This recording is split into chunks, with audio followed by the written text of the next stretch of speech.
Are you listening, babe? Tanong ni Joseph dahil napansin niya na nakangiti ang babae habang nagbabasa ng text message sa phone nito. Sorry, nag-text lang kasi ang friend ko. Nagyayaya sila na lumabas kami mamayang gabi. That's good idea, babe. Can I come? Ikaw? Gusto mo? Napipilitang sagot ni Joyce Ann. I'm so excited na. I can't wait to call you, Mrs. Cruz. Ngumiti na lang siya dahil ang nasa isipan niya, mas lalo naman siyang hindi excited. Kung pwede lang tumakas ay gagawin niya pero hanggat kaya niyang tiisin ang lahat ay gagawin niya. Samantala, sa ospital, gumising na si Laura. Lalong nagbunyi si Arthur dahil magiging pabor sa kanya ang lahat. Ang buong akala niya ay hindi na magigising ang asawa niya. Kahit na hindi niya ito mahal ay mas mahal naman niya ang kayamanan nito. Thank God you're awake. Kala ko hindi ka nagigising.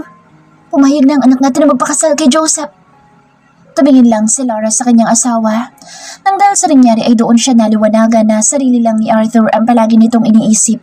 Isa itong gahaman at alam niyang kayamanan lang niya ang nais dito.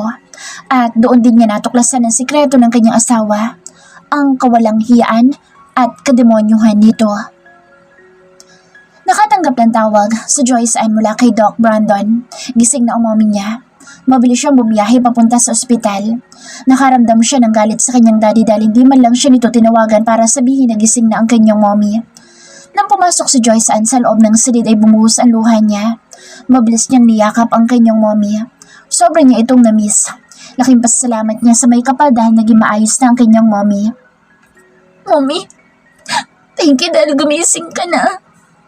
Sorry, mommy. Sorry kung umalis ako. Mahal na mahal ko po kayo. Umiiyak na saad ni Joyce Ann sa kanyang ina habang yakap niya ito.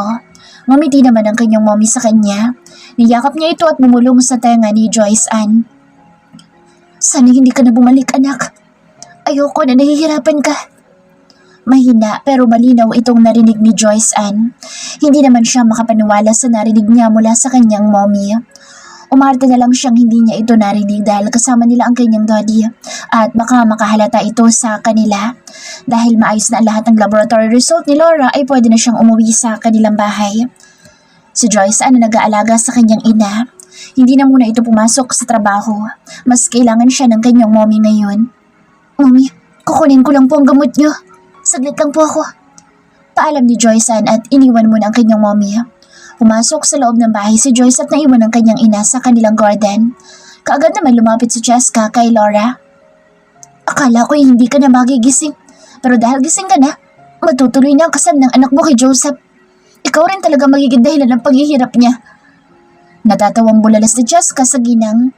At ikaw, hanggang kailan ka magpapanggap? Nakangiting tanong ni Laura sa babae. Anong alam mo? Galit na tanong ni Cheska kay Laura. Lahat.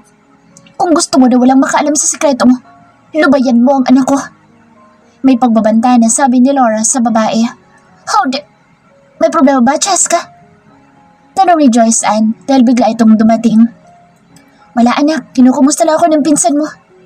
Si Laura na ang sumagot dahil ayaw niyang idamay ang anak niya sa kung ano man ang hindi nila pagkakaunawaan ni Cheska. Tumingin naman si Joyce Ann sa babae pero inirapan lang siya nito. Hinayaan na lang niya ito at pinainom niya na ang kanyang ina ng mga gamot. Naiinis namang nilisan ni Cheska ang bahay nila. Nagmaneho ito papunta sa condo unit ni Joseph. What are you doing here? Tanong ng binata sa kanya. I need to cool down. Masyado na madaming alam si Laura. Sabi niya sa binata. Bakit hindi ka pumunta sa boyfriend mo? May panguuyam na tanong ni Joseph sa dalaga. He's busy at ayoko siyang abalahin. Pero akong inaabala mo? Ang galing mo din. Ginawa mo na ba ang inuutos ko sa'yo? Hindi pa. Hindi pa ako nakakapunta sa salid niya at pwede ba? Bilisan mo na nga. Pakasalan mo na siya para makaalis na siya sa bahay. Naiinis na saad dito sa lalaki. Atat din ako. Kaya lang pinagbibigyan ko lang siya. Kaya maghintay ka dahil hindi na rin ako makapaghintay na maging akin siya. Nakangising sabi ni Joseph. Mabuti naman kung ganoon. Nakangiting sabi ni Cheska sa lalaki. Mabilis din niya itong hinalikan at kagaya ng palagi nangyayari ay nagsasex ang dalawa. Samantala, nagulat naman si Joyce Ann dahil biglang dumating si Tristan sa kanilang bahay. Hindi niya iyon inaasahan. Ang buong akala niya busy ito sa trabaho pero nandito ito ngayon. Hi, hon. I miss you. Pabulong na sambit ni Tristan. Anong ginagawa mo dito? Mahinang tanong ni Joyce sa kanyang boyfriend. Binibisita ka. Namimiss na kasi kita. Nakangiti si Tristan kaya lalo itong naging makisig at gwapo sa paningin ni Joyce. Pasok ka, ipakikilala kita sa mommy ko. Yaya ni Joyce sa lalaki. Are you sure, hon? Come on. Ang gwapo mo today, hon. Hindi mapigilan ni Joyce na hindi purihin ang kanyang kasintahan. Na-inlove ka na ba lalo sa akin? Pabirong tanong ni Tristan sa dalaga. Sobra, hon. Pabirong sagot ni Joyce sa kanyang kasintahan. Naglakad na sila papunta sa kanyang mommy. Hindi na rin nagulat si Laura na makita ang binata na kasama ang kanyang anak. Mukhang bibig kasi ito palagi ng kanyang anak noong nagpapanggap na siyang nakoma. Mom, si Tristan po boyfriend ko. Pakilala niya sa mommy niya ng kanyang boyfriend. Good afternoon po, madam. Magalang na bati ni Tristan sa ina ng kanyang nobya. Akala ko si Cheska ang kasintahan mo.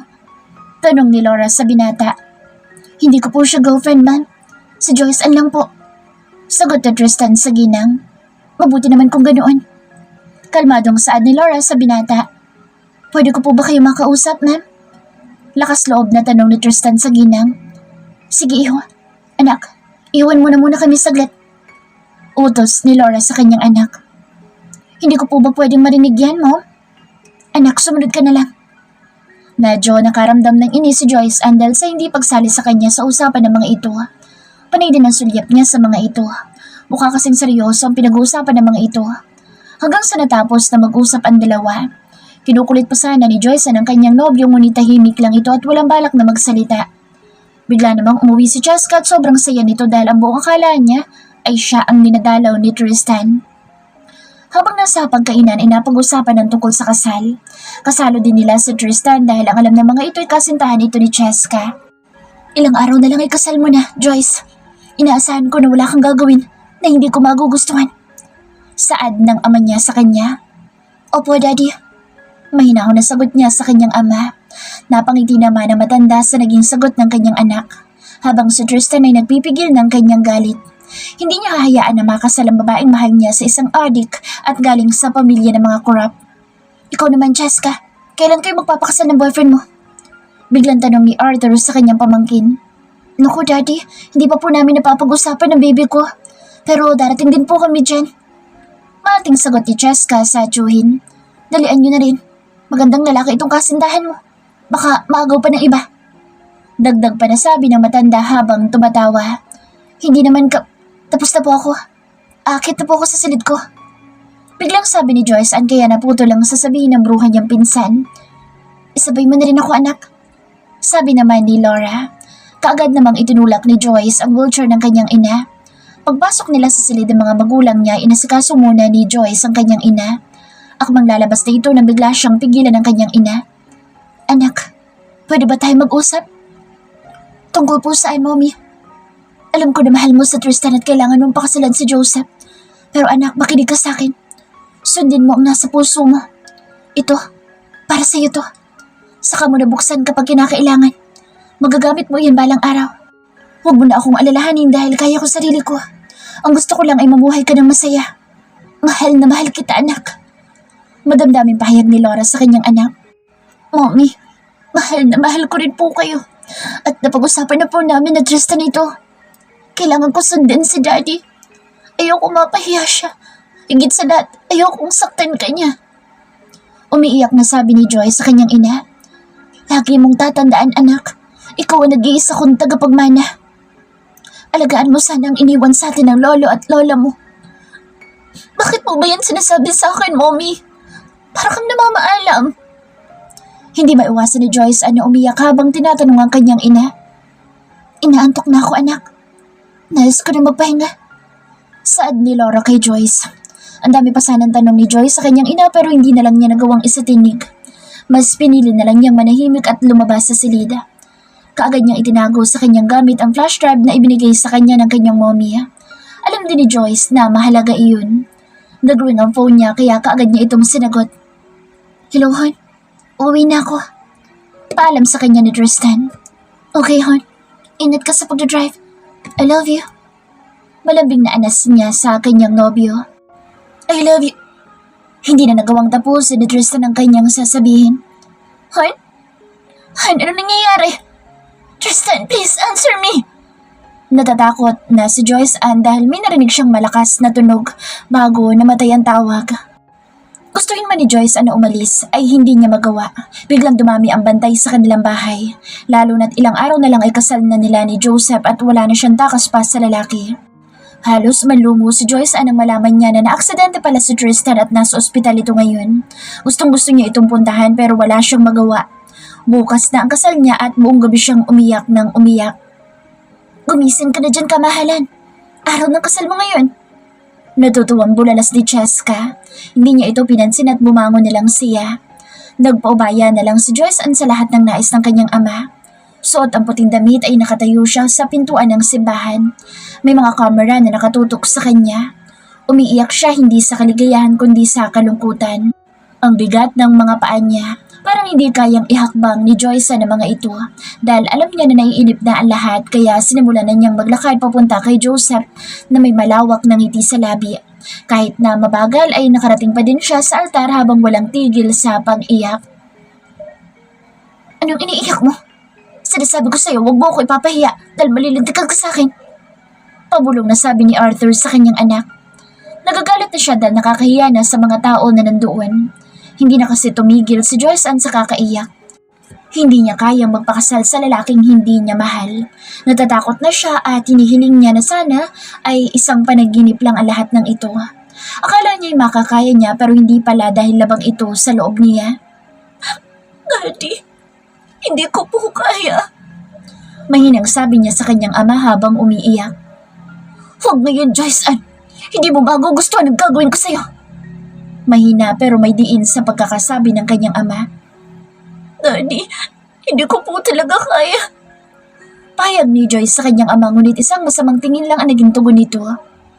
You're so lovely today, babe. Sabi ni Joseph sa dalaga habang malawak ang ngiti sa labi. Alam ni Joseph na ayaw magpakasal sa kanya ng dalaga. Joseph, hindi pa ako ready na magpakasal sa'yo. Sabi ni Joyce sa lalaki. Don't you dare, Joyce Ann. Akala mo ba hindi ko alam ang relasyon ninyo ni Tristan? Galit na bulong ni Joseph sa kanya. Siya ang mahal ko. Let's start the wedding, Father. Utos ni Joseph sa pari at hindi pinatapos si Joyce Ann sa sasabihin nito. Napapikit na lang si Joyce Ann dahil hindi niya talaga kaya. Umiyak ito nung umiyak. Alam niya na wala siyang takas pa. Ano bang magagawa niya? Nagsimula na ang pari. Tumingin siya sa pari. Nais niyang iparating na hindi siya sang-ayon sa kasalang ito. May tumututol ba sa kasalang ito? Biglang tanong ni Father. Ano sa tingin mo ginagawa mo? Ituloy mo na ang kasal. Tiimbagang nautos ni Joseph sa pari. Hindi pwedeng hindi matuloy ang kasal nila ni Joyce Ann at alam niya na walang pwedeng madlang sa kanya kahit na isa pang bravo. Kanina pa siya nagpipigil ng galit kay Joyce. Panay kasang iyak nito. Sa totoo lang ay matalim na tingin ng ama ni Joseph sa kanya. Galit na ito dahil sa tagal ni Joyce Ann na maglakad.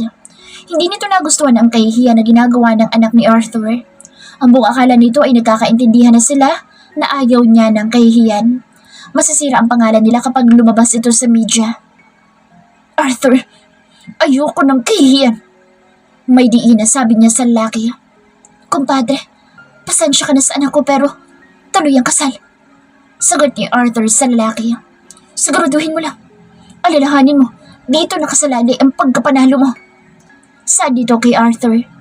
Alam ko, kumpadre. Sorry. Kahit nalabag sa kanyang loob ay nagpakumbaba pa rin si Arthur. Samantala, si Laura ay nakikinig lang sa kanyang asawa. Umahon ang galit sa puso niya. Sarili lang talaga nitong iniisip nito. At ngayon, puputulin na niya ang ambisyon nito. Hindi niya hahayaan na maikasal ang kanyang anak sa walang kwenta at gahaman na lalaki. Sapat na ang mga taon na naging sunod-sunuran siya sa kanyang asawa. Panahon na para lumaban. Napilitan ng pari na ipagpatuloy ang kasal. Wala siyang magagawa kahit na alam niyang ayaw ng dalaga. Joseph Cruz, tinatanggap. I do, Father. Mabilis na sagot nito at hindi na natapos ang sasabihin ng pari. Ikaw, Joyce Ann Jimenez, tinatanggap mo bang maging kabiyak ang lalaking ito? Tanong ng pari kay Joyce Ann. Naging tahimik ang buong paligid. ang bibig ni Joyce. Wala siyang balak na magsalita. Hindi niya magawa na magsalita. Pakiramdam niya ay nalunok niya ang dila niya. Kung ayaw mong may mangyari sa mami, may umayos ka. Galit na talaga si Joseph at pinagbantaan na nito ang dalaga. Ay, hindi siya pwede magpaksal sa'yo, Mr. Cruz. Biglang sumigaw si Tristan habang naglalakad papasok sa loob ng simbahan. Seryoso ang gwapong mukha nito. Napalingon naman si Joyce Ann sa lalaking mahal niya at hindi siya makapaniwala na dumating ito. Nakita niyang may mga bangas ang gwapo nitong mukha. Gusto niya itong yakapin ng sobrang higpit. Ngayon niya napatunayan na mahal siya ng lalaki. Matapang ang aura nito na parabang walang kinatatakutan. Naglalakad ito na parang hari. What do you think you're doing, Mr. Bravo? Galit na sigaw ni Joseph sa lalaki. Ako ang dapat na nagtatanong sa iyo niyan, Cruz. Kalmado ang mukha na sagot ni Tristan sa lalaki. Ang lakas na loob mo sirain ang kasal ko. Galit na sigaw ulit ni Joseph. Ang lakas din ang loob mong pakasalan siya. Sagot naman ni Tristan. Back off! Asik ni Joseph sa binata. Father, continue. No, Father. This wedding is now over. Sabi ni Tristan sa pari. Ako ang magsasabi kung tapos na ito o hindi. Umalis ka na, Tristan. Utos ni Joseph dahil nauubos na ang pasensya niya. Ikaw ang umalis at hindi ako. Everyone, listen to me. This woman is my wife. Tristan. Umiiyak na tawag ni Joyce Ann sa kanyang kasintahan. Napasinghap ang lahat nang nandoon maliban kay Laura. Hindi na siya nagulat dahil sinabi ito ni Tristan sa kanya noong nakaraang araw. Ma'am, gusto ko po kayo makausap dahil may pagtatapat po ako sa inyo. Panimulang sabi ni Tristan sa ginang. Ano iyon, iho? Kasal na po ako. Sagot dito. Kung kasal ka na, bakit mo pinaglalaruan ng anak? Kasal na po ako kay Joyce. Mabilis na sabi ni Tristan. Wala siyang sinabi sa akin. Nagulat na sabi ni Laura. Dahil hindi niya po matandaan. Sagot naman ni Tristan sa ina ng babaeng mahal niya. Hindi niya kayang sabihin kay Joyce kaya sa ginang na lang niya sinabi. Paano hindi? Nagtatakang tanong ni Laura sa binata. Noong tumakas siya sa bahay niyo, ay ako po nagligtas sa kanya. Uminom po kami at doon niya sinabi na pinipilit siyang magpakasal sa lalaking hindi niya mahal. Sinabi din po niya na mas gugustuhin pa rin niya magpakasal sa iba kaysa kay Joseph. At dahil sa lasing ako, iniyaya ko siyang pumunta sa ninong kong George. At doon po kami nagpakasal. I'm sorry, Mom. Hingi ng paumanhin ni Tristan sa ginang. Thank you, Tristan. Mas natutuwa ako sa ginawa mo. Sana'y huwag mo pababayaan ang anak ko. Mabait at masunurin siyang anak. Alam ko na mahal ka niya. Mahalin mo sana ang anak ko at alagaan mo siya. Sabi ni Laura sa binata. Makakaasa po kayo, ma'am. Salamat, iho. Naging panatag si Laura sa binata. May impluwensya ang pamilya nito kaya alam niya na kaya nitong protektahan ang anak niya. Anong pinagsasasabi mo? Galit na tanong ni Arthur kay Tristan. Hindi niya inaasahang maririnig iyon mula sa lalaki. Alam niya ang lihim na relasyon ng mga ito pero hindi niya inaasahan na sasabihin nito na kasal na ang anak niya sa lalaki. Hindi niyo pwedeng ikasal sa ibang asawa ko. Here's the proof. Nakasal na talaga kami. Sagot naman ni Tristan kay Arthur sabay bigay ng papel na dala niya. Tinignan ni Arthur ang marriage certificate na ibinigay ni Tristan at nagulat ito dahil totoo ngang kasal na ang anak niya sa lalaki. Anong ibig sabihin nito, Joyce Ann? Galit na tanong ni Arthur sa kanyang anak. Sorry po, Daddy. Sagot ni Joyce, kahit na hindi niya maintindihan ang nangyayari. Kahit siya ay nagulat kung bakit kasal na siya sa binata. Wala siyang natandaan na kinasal sila. Tumingin si Joyce kay Tristan pero hindi niya inaasahan ang sumunod na nangyari. Sunod-sunod na sampalang ibinigay ni Arthur sa kanyang anak. Akmang sasampalin niya ulit ito nang hawakan ni Tristan ang kamay niya. Subukan mong saktan pa ang asawa ko. Ako nang makakalaban mo. Matapang na sabi ni Tristan sa matanda. Ang lakas na loob mo. Malakas talaga loob ko. At kung balak mo akong takutin, huwag mo nang subukan. Hindi mo kailangang ipakasal ang anak mo para lang manalo ka sa eleksyon. Galit din na sabi ni Tristan sa matanda. Pagsisisihin mo itong bata. Pagbabanta ni Arthur kay Tristan. Hihintayin ko. Sagot naman ni Tristan. Baby, paano na ako? Di ba kung mahal mo? Biglang tanong ni Cheska sa binata. Umiiyak din ito. Kulang tayo, Cheska. At alam mo yan sa sarili mo. Sagot ni Tristan. Walang di ka. Inahas mong boyfriend ko. Sigaw ni Cheska kay Joyce. Pagsisisihan mo ito, Bravo. May pagbabanta na sabi ni Joseph bago nilisan ng simbahan. Galit na nilisan ng pamilya Cruz ang simbahan. Pagkarating nila sa kanilang mansyon ay sinuntok agad si Joseph ng kanyang ama. Galit na galit ito dahil sa kahihiyan na ginawa ng pamilya ni Arthur. Humanda sa akin ng Bravo na iyan. I'm so disappointed in you, Joyce. Sana hindi na lang ikaw naging anak ko. Ipinahiya mo ang buong pamilya natin. Sabi ni Laura sa kanyang anak. Ginawa niya iyon para tuluyan ng umalis ang kanyang anak. Ayaw na niya itong umuwi sa kanila. Nais niyang sumama na ito kay Tristan. Mommy, huwag mo akong tawagang Mommy. Wala akong anak na katulad mo. Paano mo nagawang ipahiya ng ganito ang daddy mo? Galit na sigaw nito. Mommy, let me explain, please. Mommy, umuwi na tayo, Arthur. Yaya ni Laura sa kanyang asawa. Tandaan mo, wala na akong anak. Isa kang bobo at tanga. Kahit kailan ay wala kang silbi. Hindi ko na nais na makita pa ang pagmumukha mo. Galit na sigaw ni Arthur sa kanyang anak. Naiwan namang umiiyak si Joyce. Tumingin siya kay Tristan. Dapat masaya siya dahil iniligtas siya nito pero iba ang nararamdaman niya ngayon. Galit siya sa lalaki at hindi niya matanggap na galit na rin ang mommy niya sa kanya. Bakit mo ginawa to? Bakit ka nagsinungaling sa akin? Ang sama mo! Tanong niya kay Tristan. I'm sorry kung hindi ko sinabi sa'yo. Natatakot ako na magalit ka sa akin pero maniwala ka.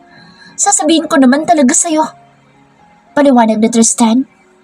Sana hinayaan mo na lang akong maikasal sa kanya. Sana hindi ka na lang nangialam.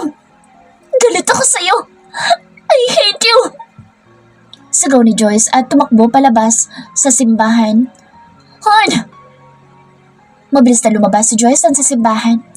Hindi niya binigyang pansin ang pagtawag sa kanya ni Tristan. Nasasaktan siya at nais niyang mapang-isa. Sa dami na nangyari, hindi niya alam ang gagawin niya. Hindi niya alam ang papaniwalaan niya. May nakita siyang kotse kaya mabilis siyang binuksan ang pinto. Pagpasok niya ay nandoon sa loob ang lalaking nakilala niya sa ospital. Ito ang taong nagsabi na kaibigan daw ng kanyang mommy. Tulungan niyo po ako. Pakiusap ni Joyce kay Sakto. Hindi nagsasalita sa Sakto. Hindi niya alam ang sasabihin sa dalaga. Pero sa huli pinili nitong tulungan ito. Habang nasa biyahe ay tinanong niya si Joyce. May mapupuntahan ka ba, Iha? Tanong niya sa dalaga. Ang totoo po niya wala po. Nais ko lang lumayo dito. Hindi ko na po kayang manatili sa lugar na ito. Naguguluhan po ako. Galit ang mommy ko, lalo na ang daddy ko dahil sinira ko ang pangarap niya. Saad ni Joyce sa lalaki habang umiiyak. Kung nais mo, ay doon ka na muna sa isa sa mga bahay ko. Huwag kang mag-alala, Iha, dahil safe ka doon at wala akong gagawin na masama sa iyo. Sabi niya Sakto kay Joyce. Maraming salamat po. Tatanawin ko po ito ni isang malaking utang na loob.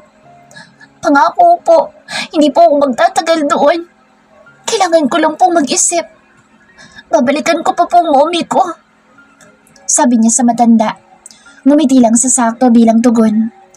Habang tinitingnan niya si Joyce ay naalala niya si Laura sa babae. Magkamukha talaga ang dalawa. Samantala, sa bahay naman nila Joyce ay binabasag ni Arthur ang lahat ng nahahawakan niya. Galit na galit siya at nais niyang ilabas ang galit niya. Sobrang kahihiyan na nangyari sa kanya. Ang kasal na inaasahan ng mga Cruz na kapalit sa pagtulong sa kanyang eleksyon. Walang kwenta talagang anak mo, Laura. Kahihiyan lang ibinigay niya sa akin at sa pamilya natin. Wala na akong mukhang maiharap sa mga Cruz. Isa pang Bravo na iyon. Magbabayad siya. Hindi ko akalain na ganoong kalakas ang loob niya na kalabanin ako. Pinaglaruan niya tayo. Ang buong akala ko lang ay may lihim lang silang relasyon. Pero nagkamali ako. Kasal na palang walang silbi mong anak sa Bravo na iyon. Ngayon, Laura, paano na ako mananalo sa eleksyon? Paano maaayos ang kahihiyan na ginawa ng buwisit mong anak? Galit na galit si Arthur. Nakikinig lang si Laura sa kanyang asawa. Hindi siya sumasagot dahil alam niya na magagalit lang ito kung sasagot pa siya. Habang si Jessica naman ay galit na galit. Ang buong akala niya ay napapasa kanya na sa Tristan. Pinaglaruan lang pala siya ng lalaki. Hindi niya matanggap na natalo siya ni Joyce. Paano nila ito nagawa sa atin, Daddy? Si Tristan, pinaglaruan niya ako. Lalo na si Joyce. Tinuring ko siyang kapatid kahit na palagi siyang nagagalit sa akin. Umiiyak na sa Jessica. Simula ngayon, wala na akong anak.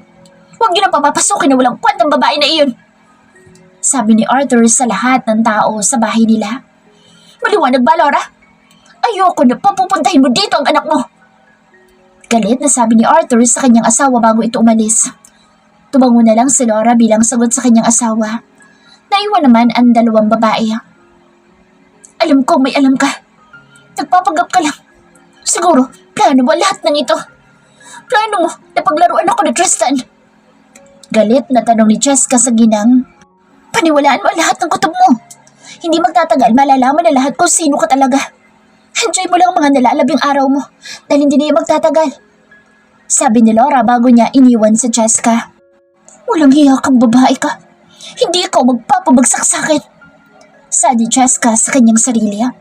Nalilisik ang mata niya sa galit sa matandang si Laura. Siguro kailangan na niyang gumawa ng hakbang. Hello? Magkita tayo ngayon. Kausap niya sa kabilang linya. Kailangan niya ito makausap dahil hindi niya nais na magpatalo kay Laura, lalong-lalo na kay Joyce. Kasalman si Tristan ay hindi niya ito titigilan hanggat hindi napapa sa kanya ang lalaki. Sisirain niya ang pagsasama ng mga ito. Habang nakaupo si Laura sa terrace ay biglang tumawag sa kanya isang taong pinagkakatiwalaan niya.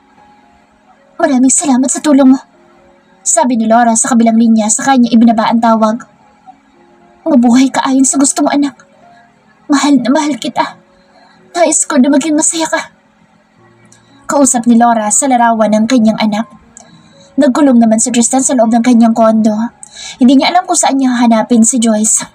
Hinabol niya ito pero hindi niya ito naabutan. Wala naman siyang balak na maglihim na matagal sa babae pero tuwing sinusubukan niyang aminin ay umuurong ang dila niya. Mahal niya si Joyce at natatakot siyang aminin sa babaeng mahal niya ang totoo dahil natatakot siya na iwanan siya nito. Pero iniwanan na nga siya ngayon. Umalis na ito at hindi niya alam kung saan nagpunta. Wala pang update ang mga kinuha niyang mga agent. Shit, ito na yata ang parusa ko sa pagiging babaero ko. Kausap niya sa sarili. Hindi ako susuko. Hahanapin kita, Han.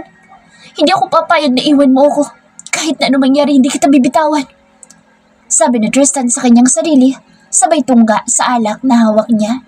Nagpakalasing siya. Nilunod niya ang sarili niya buong gabi. Hanggang sa hindi na niya namalayan na nakatulog na pala siya sa sobrang kalasingan. Iha, kumain ka na. Sabi na matandang babae kay Joyce.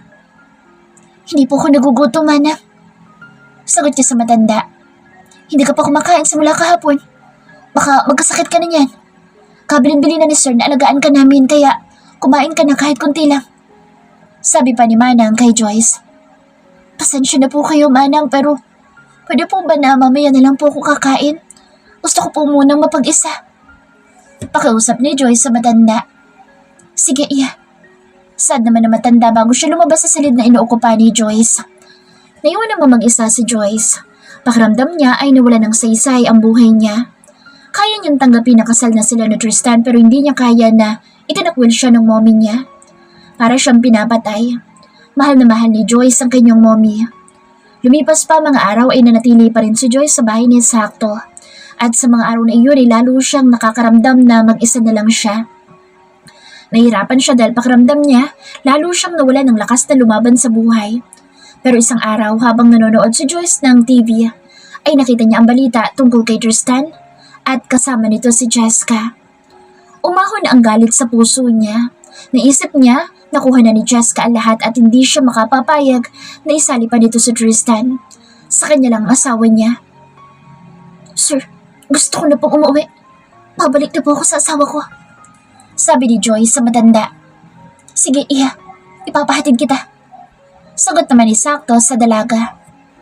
Maraming salamat po sa tulong niyo sa akin. Hindi ko po kayo makakalimutan. pasasalamat niya sa kabutihan nito sa kanya. Niyakap din ni Joyce ang matanda. Noong mga nakaraang araw ay naramdaman ni Joyce ang pagmamahal ng isang ama. Mabuti pa ito dahil mabait ito sa kanya. Hindi katulad ng kanyang ama na walang ibang ginawa kundi ang pagbuhatan siya ng kamay. At pipilitin sa mga bagay na ayaw niya. Kapag may kailangan ka, huwag ka mahihiyang tumawag sa akin, ha? Sabi naman ni Salto kay Joyce. Opo, napakabuti niyo po sa akin, Papa. Umiiyak na sabi ni Joyce dito. Nais kasi nito na Papa ang itawag sa kanya. Wala itong asawa dahil hanggang ngayon ay may hinihintay pa rin daw ito. Humanga si Joyce sa pagmamahal ni Salto. Bihira ang mga lalaking katulad dito na kahit 20 years, mahigit na ang lumipas, ay iisang babae lang daw ang minahal nito at handa itong maghintay.